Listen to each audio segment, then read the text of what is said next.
So let's talk about how you can secure the bag by jumpstarting your knowledge monetizing abilities in these 5 easy steps.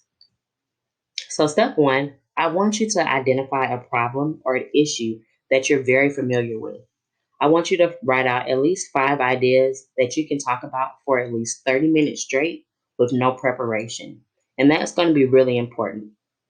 Oftentimes, people choose business ideas based on what other people are doing. It's common for people to sell hair or to sell um, anything that you can think of out there, whether it's Mary Kay, different things like that. Oftentimes, people aren't passionate about those things. It may just be an opportunity that they thought they would be good at. However, when selling your knowledge, the more you work through this program, you'll start to see why it's so important to identify things that are near and dear to your heart and issues that you can talk about for a good 30 to 40 minutes. You know about them. You probably lived through them. You have solutions to help other people overcome. And that's going to be really important. So, again, write out maybe 5 issues that you can talk about for at least 30 minutes with no preparation because one of those ideas could be the very topic that helps you exit the classroom and start your education based business. Step two, now I want you to determine who has this problem. As you can see in the picture, there are lots of different people, different age ranges, different ethnicities, different genders, probably different jobs, different roles. Some may be in school, some may not. And the same will happen when you choose a problem. A lot of different people will have that problem, and a lot of different people will be looking for a solution. You choose your target market based off of the people who suffer through the problem that you're focused on.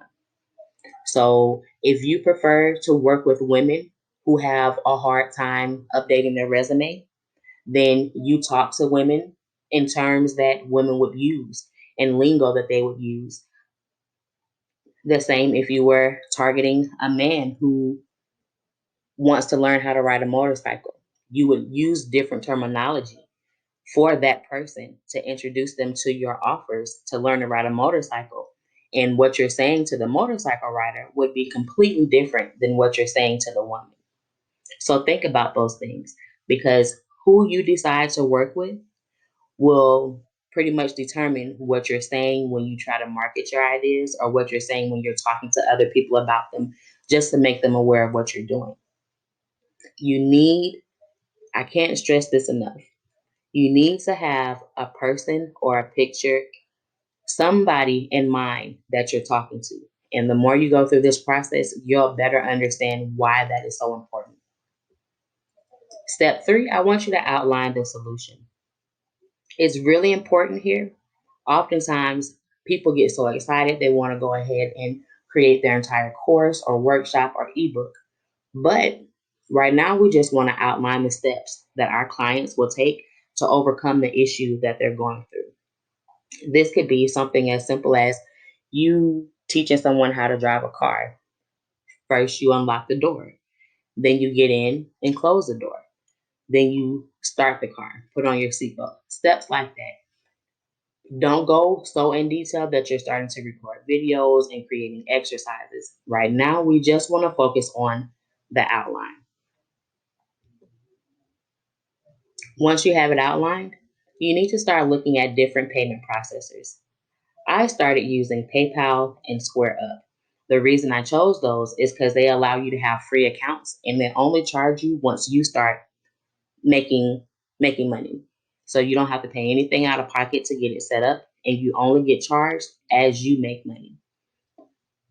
It's going to be important for you to go ahead and choose a payment processor before the next step because once you start talking to people about what you're offering, what you're doing, how your offer can help them overcome something they're going through, oftentimes people will be ready to learn more or be ready to sign up. So go ahead and choose your payment processor and get all of that set up so you can start accepting payments. Step five, you need to post an explainer video. This is the important reason why we did the outline. In the explainer video, you will talk to people about the problems they're dealing with. Why are they tired of this? Why are they fed up? Why do they need your help? What have they done before that they thought was going to be a solution, but they end up stuck in the same position they were already in? Then talk about how your solution helps them avoid all of that. How will your solution help improve their lives? How will your solution help them get away from this pain and issue that they're dealing with to overcoming it, having a better life, having a success story, or just not having that stress anymore?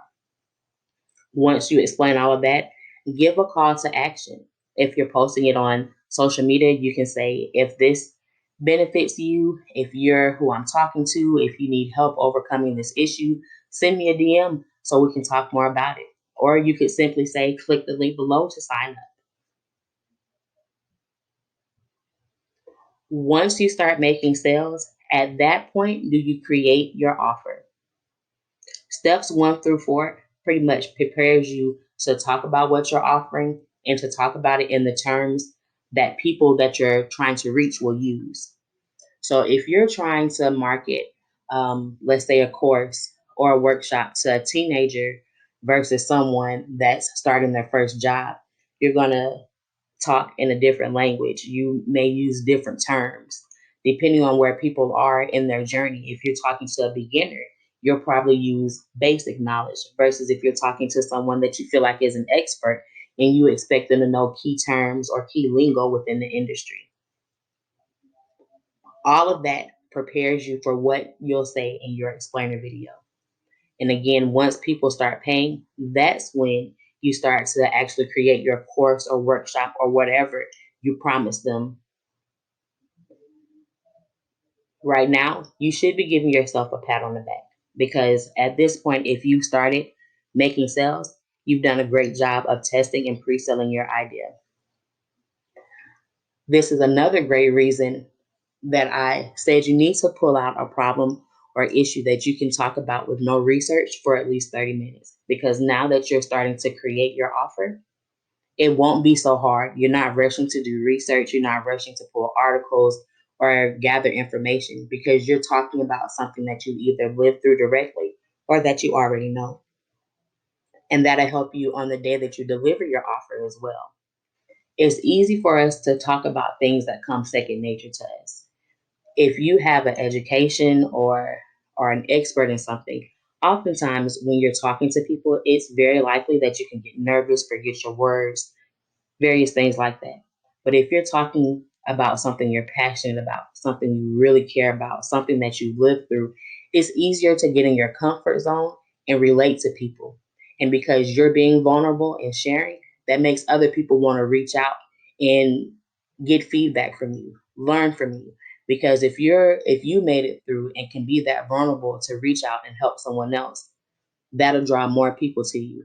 And that's really important when selling our knowledge on social media or online.